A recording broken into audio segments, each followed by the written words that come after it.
ശക്തി പ്രാപിക്കുമ്പോൾ അനുരാഗമായി മാറുന്നു.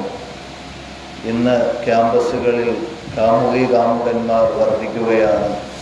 പഠിക്കുന്ന പെൺകുട്ടികൾ പ്രണയക്കുരുക്കുകളിൽ വീണ് പഠനവും ഭാവിയും നഷ്ടപ്പെട്ട് മാതാപിതാക്കളെ ഉപേക്ഷിച്ച് കോടതികളിൽ നിന്ന് പോലും കാമുകനോടൊപ്പം ചാടിപ്പോകുമ്പോൾ അവരുടെ പ്രണയമെന്ന വികാരം അത് യുക്തിരഹിതമായി കാമുകന് കൊടുക്കുന്നത് കൊണ്ടാണ് അത്തരം അവസ്ഥാന്തരങ്ങളിലേക്ക് അവർ പോകുന്നത്. ചിലർ മദ്യത്തിൻ്റെ പിന്നാലെ പ്രണയവുമായി നടക്കുന്നു.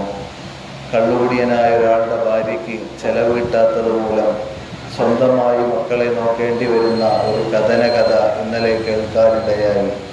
അതുപോലെ തന്നെ ചിലർ ആഡംബര ജീവിതത്തെ പ്രണയിക്കുന്നു.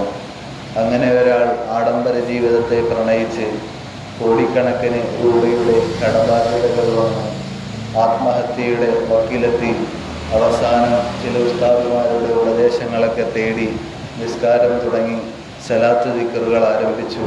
അങ്ങനെ അല്ലാഹു തആല അദ്ദേഹത്തിൻ്റെ കടബാധ്യതകൾ മാറ്റിക്കൊടുക്കുകയും അദ്ദേഹം ഇപ്പോഴും നിസ്കാരത്തിലായി നിലനിൽക്കുകയും അനാവശ്യ ഏർപ്പാടുകൾക്ക് പോകാതെ ജീവിതം ചിട്ടപ്പെടുത്തുകയും ചെയ്യുന്നുണ്ട്.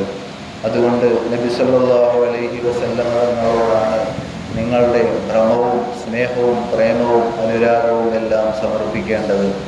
ആ നബിതങ്ങൾക്ക് വേണ്ടി നാം ചെലവഴിക്കുന്ന സമയവും സമ്പാദ്യവുമെല്ലാം നാളെ ആഖിറത്തിൽ നമ്മളുടെ രക്ഷയ്ക്ക് വേണ്ടി എത്തുന്നതാണ്. ആഖിറത്തിൽ വെച്ച് മാതാപിതാക്കളും ഭാര്യസന്താനങ്ങളും സഹോദരങ്ങളുമെല്ലാം നമ്മളെ കൈയൊഴിഞ്ഞ് വിട്ടോടിപ്പോകുമ്പോൾ നബി സല്ലല്ലാഹു അലൈഹി വസല്ലം തങ്ങൾക്ക് വേണ്ടി ചെലവഴിച്ച സമയവും സമ്പാദ്യവും എല്ലാമാണ് നമ്മുടെ രക്ഷയ്ക്ക് അല്ലാഹു തആല ഒരുക്കി വച്ചിരിക്കുന്നത്.